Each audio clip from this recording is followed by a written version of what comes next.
as we do, we're going to start off with the KWL exercise, okay? So everyone has a sheet.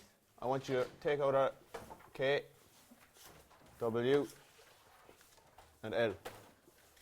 With KWL, it involves students mainly setting their own goals. So what I do is I set up a drawing. I show them the drawing that we're going to do in today's class. They know what they're going to do, and what they need to do is realise what they already know how to do in that drawing and what they really want to learn or improve on. And then at the end of the class, what they do is they flip the page over and they actually analyse their own drawing and say, okay, well, I actually did learn this and I improved on this. So maybe they might say, I improved my speed. I got my drawing done really well. I used the protractor perfectly. I achieved my goals, and they write that down. So the first thing that we're going to do is we're going to fill out our KWL charts. So what I want you to start thinking about to begin the lesson is, what do we know about circles already? KWL in my lesson today was used by a worksheet that the students received at the beginning of the lesson.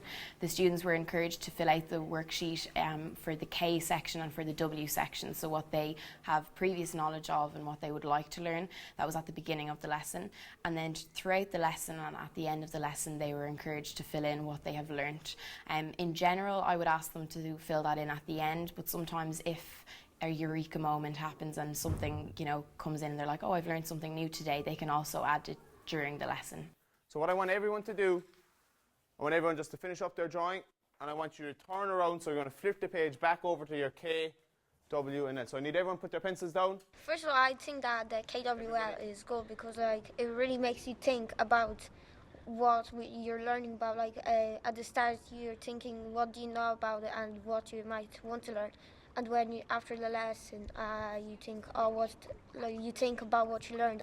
If the subject you know a lot about, you could put that in, and if you don't know some things, you could put that in the want, and then the teacher could see what you would like to know, and then they could teach you that. It's a way, because some people might be ahead of you and some people might be behind you, so it's a way of everybody pacing themselves and learning at their own rate. Well, KWL really helps for the students to be able to evaluate their prior knowledge, but also evaluate their learning throughout the lesson.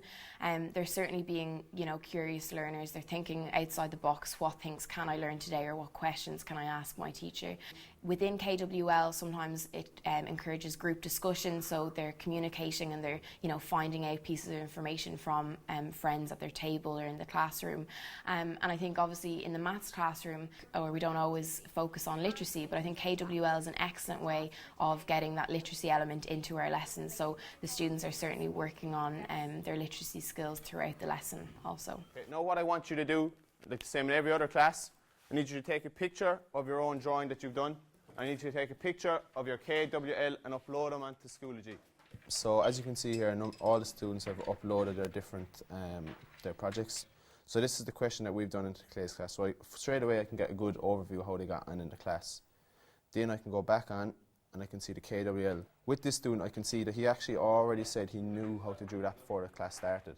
So what I can see here is just kind of a comment, something that you have to kind of watch out for when you're using KWL, is that he knows, and I know he knows how to do it, but he's just not using the right literacy terms when he wants to say it. So I can give him feedback.